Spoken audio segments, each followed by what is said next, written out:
शिव जी की 5 बेटियों में एक बेटी श्यामली बारी। नाम बोलो आप लोग। श्यामली बारी एक ऐसा नाम है ये। महाराज मान लो कर्जा बढ़ गया है, 5 लाख, 7 लाख, 3 लाख, 4 लाख, 2 लाख, कोई भी थोड़ा सा भी कर्जा अगर मस्तक पर है, माथे पर है, तो शिव जी की श्यामली बारी नाम की जो कन्या है, बेटी है, उस बेटी का नाम लेकर लाल चंदन बीच वाली पत्ती पर लगाकर, लाल कलर का चंदन बीज वाली पत्ती पर लगाकर भगवान शंकर के ऊपर जहां भी तुम बैठे हो डंडी का मुख अपनी ओर करते हुए शिवलिंग पर समर्पित करें। उसी बेलपत्र को वापिस उठा लें, एक रात्रि तक अपने घर पर रखें, दूसरे दिन प्रातः में पुनः उस बेलपत्र का विसर्जन करें।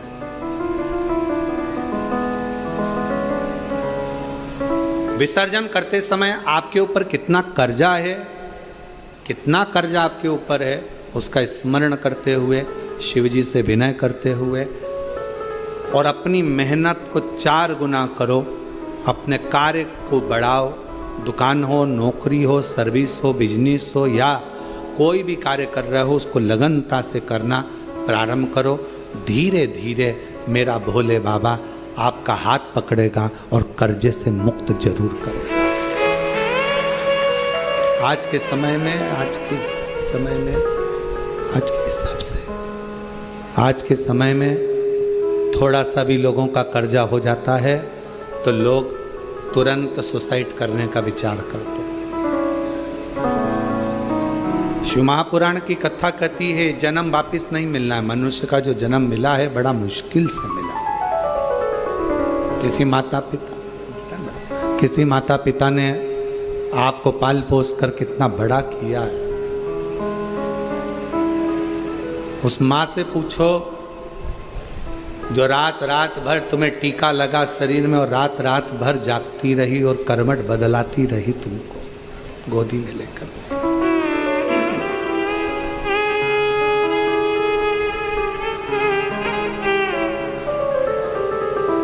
एकदम कैसे विचार कर ले। अपने प्राणों को इतना सरल मत समझो, इतना सस्ता मत समझो। कर्जा तुमने लिया है ना तो चुकाओगे भी तुम। मेहनत भी तुमको करना है, परिश्रम भी तुमको करना।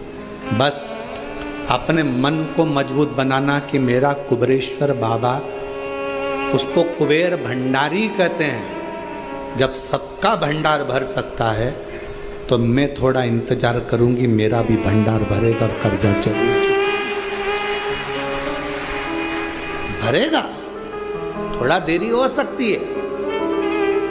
कुबेरेश्वर धाम पर आने वाले शिव भक्तों से हम निवेदन करेंगे, आप उसके दरवाजे आते रहो, जाते रहो।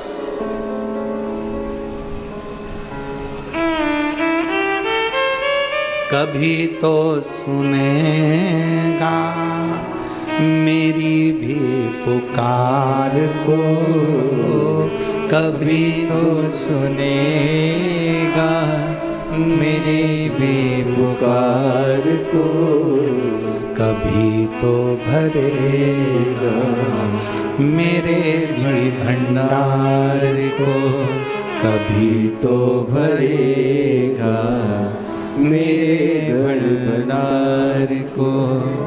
मेरा पिता है, मेरी माँ है, मेरा पिता है, मेरी माँ है, कभी तो सुनेगा मेरी पुकार, कभी तो सुनेगा मेरी पुकार। वो सुनता, थोड़ा देरी हो सकती, थोड़ा समय लग सकता, छोड़ना नहीं उसका दरवाजा, छोड़ना नहीं। कितना भी कर जाओ, एक बेलपत्र, लालचंदन, शिव जी की बेटी, क्या नाम है, श्यामली बारी, स्पर्श कर कर शिव को समर्पित करो। थोड़ी देर बाद अपनी कामना कर कर उठा लाओ। रात्रि विश्राम अपने घर में रखो, बाबा से विनय कर कर दूसरे दिन फिर उसका विनय करो। 5-7 सोमवार करके देखो, बाबा से विनय करोगे, वो आएगा, हाथ पकड़ेगा, ले जाएगा।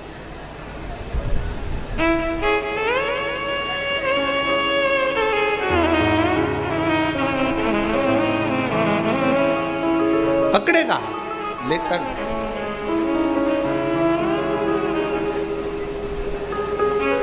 और जब मेरा कुबरेश्वर बाबा, मेरा त्रिकालदर्शी कैलाशी अविनाशी शिव करुणा करता है, तब दुनिया का सुख उसकी जिंदगी में, उसके सम्मुख में होता है। दुनिया का सुख। शिव कथा कह रही है, शिव जी ने समझाया, पार्वती ये श्रेष्ठ नहीं, ये मेरी बेटियां हैं।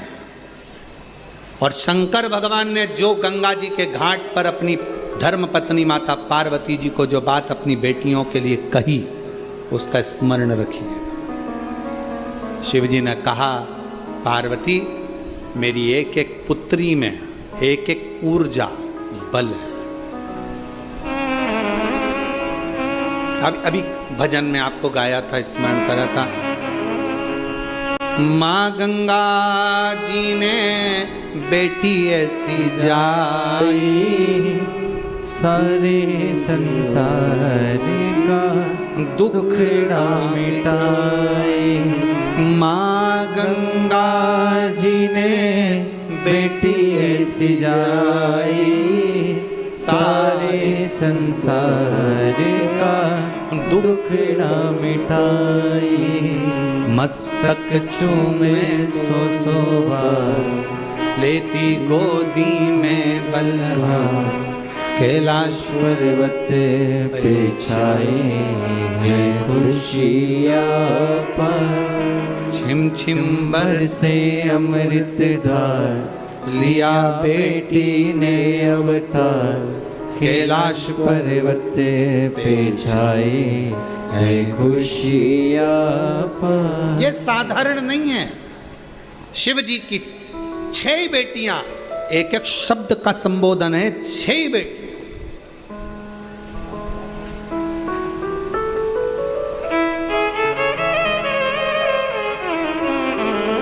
श्यामली बारी कर्ज से मुक्त कर देती है, जया बल प्रदान कर देती है, विषहरा प्रदोष के समय पर, उससे पहले लक्ष्मी और दरिद्रता फिर भ्रमण पर निकलती है।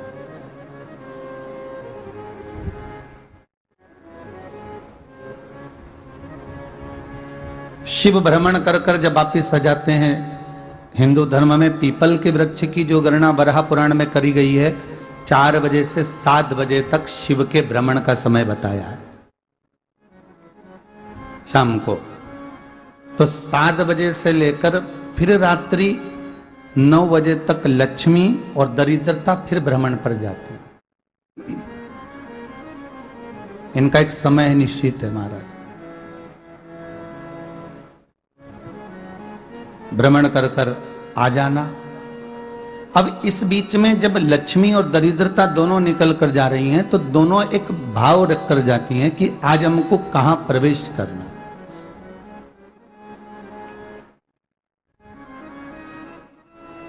आज हमें किस जगह पर प्रवेश करना है, आज हमें कहां पहुंचना है, आज हमें किस जगह जाना है।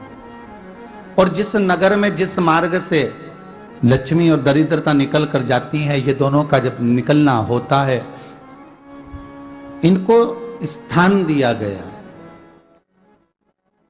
जहां पर स्वच्छता हो, घर के दरवाजे पर रंगोली डली हुई हो, द्वार पर जल छीटा गया हो। महाराज, उस द्वार पर लक्ष्मी प्रवेश करती है तो दरिद्रता भी जाने लगती है अंदर। जब दरिद्रता अंदर जाने लगती है तो लक्ष्मी उसको रोक देती है, पहले मैं देखकर आती हूं कि तेरे लिए स्थान है कि नहीं है, तू यहां रुक।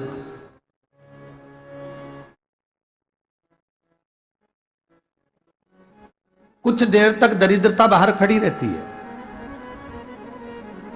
और लक्ष्मी जी की बड़ी बहन जब दरिद्रता बार बार अंदर जाने का प्रयास करती है तो लक्ष्मी जी कहती हैं, जीजी तू इतनी बड़ी होकर तुझे मालूम है तू तेरा सम्मान होना चाहिए, आदर होना चाहिए, और तू अंदर चली जाए और कोई तेरा सम्मान ना करे तो कितना बुरा लगेगा, इसलिए तू बाहर खड़ी रहे, मैं अभी आई।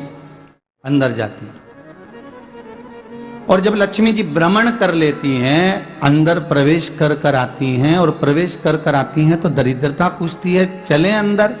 तो लक्ष्मी जी कहती हैं, तुझे मालूम नहीं है क्या जीजी कि जिस घर में मैं प्रवेश कर जाती हूं उस घर में फिर दरिद्रता नहीं जा सकती, क्योंकि यह तेरा वचन था, ये तेरा वचन था।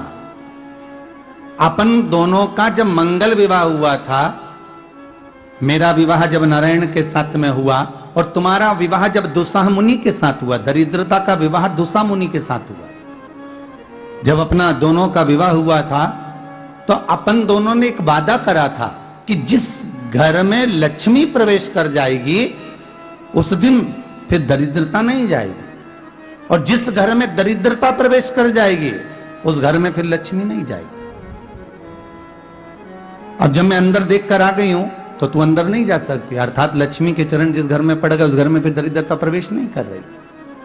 चलते चलते फिर दरिद्रता ने देखा और लक्ष्मी जी इसको लेकर गई और लक्ष्मी जी ने देखा कि इसके दरवाजे पर जल नहीं छीटा गया, इसके दरवाजे पर ना रंगोली डली है, इसका द्वार साफ नहीं हुआ है, इसके द्वार पर दीप नहीं है, इसके द्वार पर कलश नहीं है, इसके दरवाजे पर ढेर सारा कचरा पड़ा हुआ है, कोई स्वान कोई कुत्ता गंदगी भी कर कर चला गया है, कहीं बिल्ली ने गंदगी कर रखी है, कहीं जीवों ने कुछ गंदा गिरा रखा है। तो फिर लक्ष्मी जी कहती है, जीजी अब मैं होकर आ गई थी ना, अब तू जा, तू होकर आ। और दरिद्रता प्रवेश करती है तो अंदर जाकर क्या देखती है दरिद्रता कि इतनी सवेरे से मैं घूमने इनके दरवाजे पर आई और ये तो सब चादर तान के चकाचक गुर्राटा भर भर कर सो रहे हैं। तो दरिद्रता कह देती है, तुम्हारा भाग्य ही बेकार है, तुम्हें क्या करूं, तुम ऐसे ही सोते रहो। और दरिद्रता गुस्से में बाहर निकल कर आती है, लक्ष्मी से कहती है, लक्ष्मी तू इसके घर में जाना ही मत ही। तो दरिद्रता को कहती है, जीजी तेरी बात नहीं मानूंगी क्या मैं?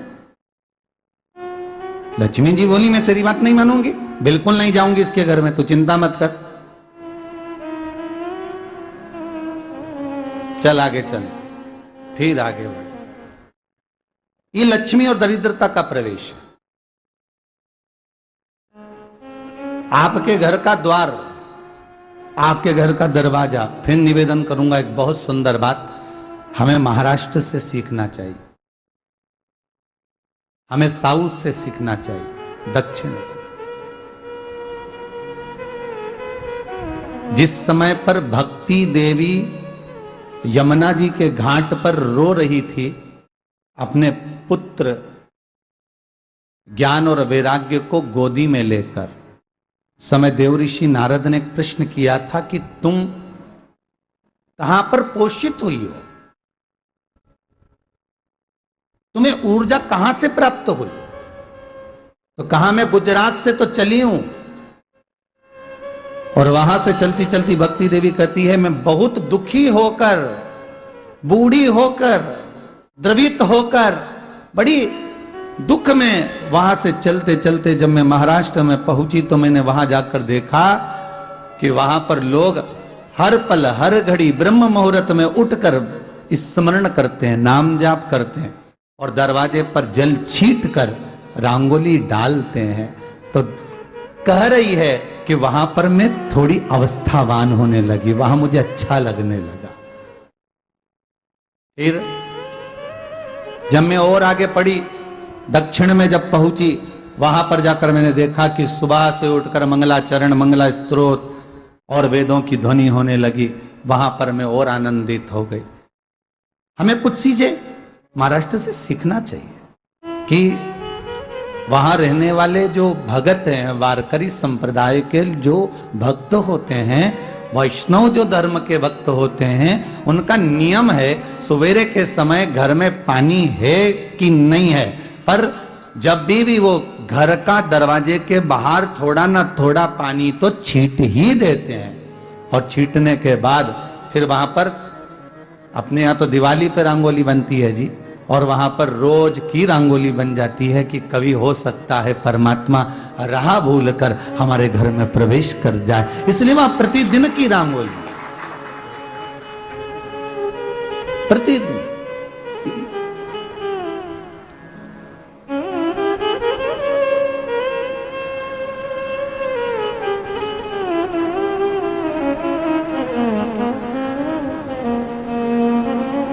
हमें सीखना चाहिए थोड़ा सा। आज के जमाने में तो बहू अपने कमरे की झाड़ू लगा ले, वो ही बहुत बड़ी बात है। हो खड़ी खड़ी बहू ये देखती रहेगी कि नौकरानी सही से झाड़ू लगा रही, वहां से लगा के लाओ, इधर से हेड के ले जाओ, वहां से कचरा सोरो, वहां से पोछा लगाओ। खड़ी रहेगी, उंगली से बताती रहेगी, पर इतना नहीं बनेगा कि सेविका से, नौकरानी से, दासी से कह दे कि तू मम्मी पापा के कमरे की लगा ले, मैं मेरे कमरे की लगा लूंगी, तू जा उधर। थोड़ा दया का भाव अगर होता तो उसके मन में भी आता कि मेरी बड़ी सेठानी तो अपनी जगह पर है, पर छोटी तो सेठानी की भी बड़ी सेठानी है जो मुझ पर करुणा करती रहती है। पर बड़ी तो कहे कि बेटा रहने दे, तू उधर ले जा, जब भाभी के कमरे में देख ले जा, उसके बच्चों का बड़ा फैलारा रहता ना, तू उधर देख ले जा, तो जरा उधर, मां उधर भेज रही है।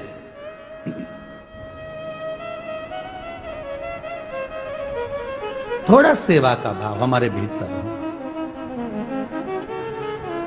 और एक निवेदन तो हमेशा करा है और अब आज भी करता हूं, पूरे घर की सफाई करवाओ, पूरे घर में तुम पोछा झाड़ू जो चाहे करवाओ, मना नहीं है, पर एक निवेदन है, रसोई घर के अंदर बहू और बेटी ही जाकर भोजन बनाए तो अन्नपूर्णा सदा कृपा करती है महाराज। बहू और बेटी ही। दो चीजें हैं, जरा विचार करिएगा।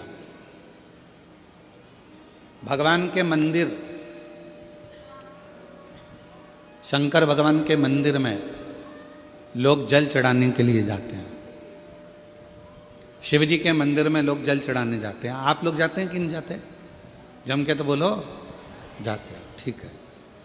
शिव जी के मंदिर में यदि आप जल चढ़ाने के लिए जाते हो और आपने अगर शिव महापुराण की कथा को सुन रखा है, तो कथा में बारंबार आपको सुनने को मिलता है कि ये शिवलिंग शिव है, ये जलाधारी माँ पार्वती जी का हस्त कमल है, ये सामने से जो जल बहता है, राइट में गणेश है, लेफ्ट में कार्तिकेय हैं, बीच में अशोक सुंदरी है। शिव जी के ऊपर जो बूंद बूंद पानी टपक रहा है वो शिव जी की 5 लड़कियां जया, विषहरा, शामली बारी, दौतली देव है।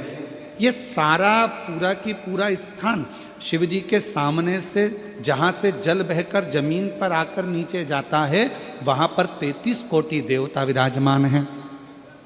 शिव जी की पिंडी पे से जल गिरकर जब नीचे की ओर आता है और जो मोटे भाग से जल नीचे आता है, वहाँ पर सारी 64 योगिनियाँ हैं, सारी देवियाँ विराजमान हैं। अब जो समझ गया वो शिव मंदिर में जाकर ना गणेश जी को ढूंढता है, ना कार्तिकेय को ढूंढता है, ना पार्वती को ढूंढता है। ढूंढेगा क्या? जम के बोलो जरा। नहीं, ना वो कार्तिकेय को ढूंढ रहा है, ना वो श्री गणेश जी को ढूंढ रहा है, ना वो पार्वती को ढूंढ रहा है। अब जिसके दिल में ही शिव नहीं बसा है, जो भगवान शंकर को जान ही नहीं पाया, वो मंदिर में जाकर क्या करता है? एक लोटा पानी लेगा, शंकर जी पे भी चढ़ा देगा, उसी पानी में से गणेश जी को भी चढ़ा देगा, उसी पानी में से पार्वती जी को भी चढ़ा देगा, उसी पानी में से कार्तिकेय जी को भी चढ़ा देगा। अरे भैया, अगर शिव महापुराण की कथा सुनी है तो शंकर की कथा में आता है, जहां शिवलिंग है, जहां शंकर विराजमान है, वहां जल पूर्ण समर्पित कर दो, सारे देवताओं में अपने आप पहुंच जाता है। उसको देना नहीं पड़ता, उसको पहुंचाना नहीं पड़ता। और ये गलती बहुत सारे लोग करते हैं। आप लोगों से निवेदन है, शिव जी के मंदिर में अगर जल चढ़ाने जाना है आपको, तो पार्वती मैया को अलग से जल नहीं चढ़ाना, कार्तिकेय जी को अलग से जल नहीं चढ़ाना, गणेश जी को अलग से जल नहीं चढ़ाना। किसी भी मूर्ति पर शिव को जल चढ़ाने जाओ तो अलग से किसी मूर्ति पर जल मत चढ़ाओ, ना पार्वती जी को, ना गणेश जी को, ना कार्तिकेय जी को। अगर जल चढ़ाना है तो केवल देव अधिदेव महादेव पर चढ़ाओ, वो जल सारे देवताओं तक अपने आप पहुंच जाएगा, उसको पहुंचाने की जरूरत नहीं है। चलो और सरल भाषा में समझ लो। तुम्हारे घर में तुलसी का पौधा है? हाथ उठाओ जरा, किस किस के यहाँ?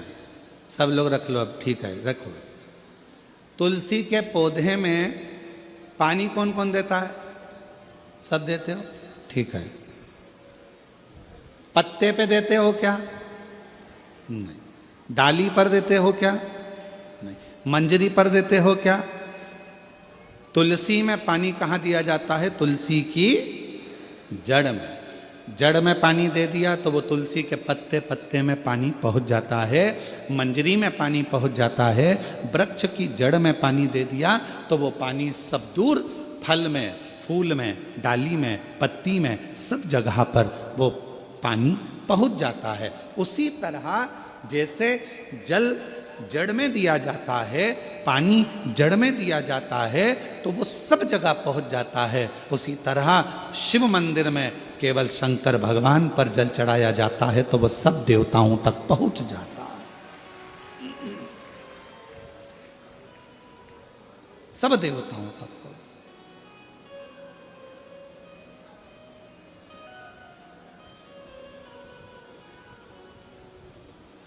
और शंभु शरणे पड़ी, मांगू घड़ी रे घड़ी, दुख काटो दया करी न दर्शन आपो। शंभु शरणे पड़ी, मांगो घड़ी रे घड़ी, दुख काटो दया करी दर्शन आपो।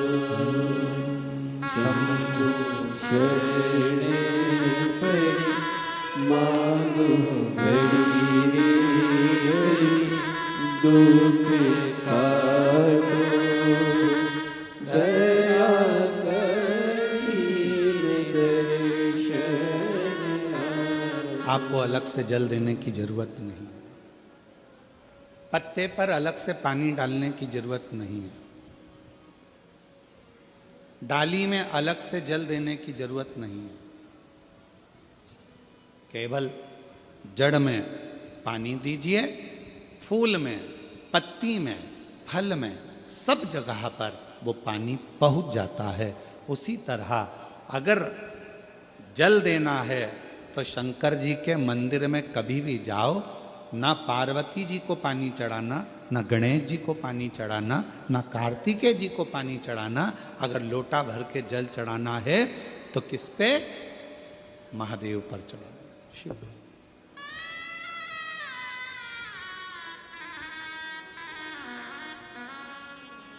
गलती तो नहीं करोगे? बोलो तो जम के। कहां जल चढ़ाओगे? शिव जी पर। अब कई लोग पार्वती जी कपड़े पहनी है, वस्त्र पहनी है, तो भी पानी चढ़ा के चले जाते हैं। गणेश जी वस्त्र पहने हैं तो भी लोग पानी चढ़ा के चले जाते हैं। कार्तिकेय जी वस्त्र पहने हैं तो भी लोग पानी चढ़ा देते हैं। ये ठीक नहीं। शिव महापुराण में सीधी सीधी बात करी है, सारी समस्या का हल एक लोटा जल। अब जल कितना लेकर गई हो मंदिर के लिए? जम के बोलो, एक लोटा। अब सियोर वाला महाराज कह रहा है कि एक लोटा जल सारी समस्या का हल। तुम जल चढ़ाते चढ़ाते इतने दिन हो गए, तुम्हारी समस्या का हल क्यों नहीं हुआ? क्यों? क्योंकि तुम पूरा एक लोटा जल शिव जी को दे ही नहीं पा रही हो। आधा जल इधर चढ़ा दूं, आधा उधर चढ़ा दूं, आधा उधर चढ़ा दूं, आधा इधर चढ़ा दूं, तो तुम्हारा तो कहावत ही आदि हो गई कि आधा लोटा जल। तुम्हारी तो कहावत ही आदि हो गई।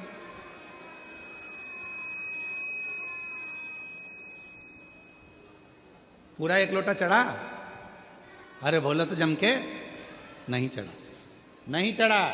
इधर पार्वती जी को चढ़ा दिया, गणेश जी को चढ़ा दिया, कार्तिकेय को चढ़ा दिया, और फिर शिव जी को जल चढ़ा रही है, या शंकर जी को चढ़ाने के बाद थोड़ा सा बचा कर इधर भी चढ़ा दूं, उधर भी चढ़ा दूं, उधर भी चढ़ा दूं, मन में रख लिया बचा कर। पशुपति व्रत की महत्वता में स्वयं शिव महापुराण में पाशुपत्य अस्त्र, पाशुपत व्रत और पाशुपत योग, तीन चीजों में पशुपति व्रत की महत्वता में यहां तक कहा है कि तुम पशुपति व्रत के लिए अगर कोई मीठा बना रही हो, प्रसाद बना रही हो, तो वो प्रसाद जितना बनाया है वो पूरा की पूरा लेकर मंदिर जाना पड़ता है। बोलो सही है कि गलत है? कढ़ैया में, भगोनी में जितना प्रसाद, हलवा बनाया, खीर बनाई, जितनी बनाई है सब लेकर जाओ, छोड़कर नहीं जा सकते। अगर आधा प्रसाद कढ़ैया में छोड़ दिया और आधा लेकर गए हो तो प्रसाद के दो हिस्से हो गए। भगवान पशुपति व्रत को स्वीकार नहीं करेगा, वो स्वीकार नहीं है। बनाओ उतना जितना मंदिर में लेकर जाना है, बनाओ उतना जितना परमात्मा के दरवाजे पर लेकर जाना है। अब हमने क्या करा, बना थोड़ा ज्यादा लिया, आधा रख दिया घर वालों के लिए, बच्चे खा लेंगे इसमें से, पति को दे दूंगी इसमें से, और आधा प्रसाद ले गई मंदिर, मंदिर में ले जाके 3 हिस्से कर दिए। अब विचार करना, मंदिर में ले जाने से पहले प्रसाद के 2 हिस्से हो गए, आधा तो तूने घर में छोड़ दिया, आधा मंदिर में लेकर चली गई, फिर वहां पर जाकर 3 हिस्से हो गए, तो कुल मिला के हो गए 5 हिस्से। तो मतलब ही क्या हुआ फिर उस प्रसाद? और फिर क्या कर रही है, मैंने 4 बार पशुपति व्रत करा गुरुजी, पर ना जाने क्या ऐसा योग बना कि भगवान मेरी सुनता ही नहीं है, भगवान मेरी सुनता ही नहीं है। कैसे नहीं सुने?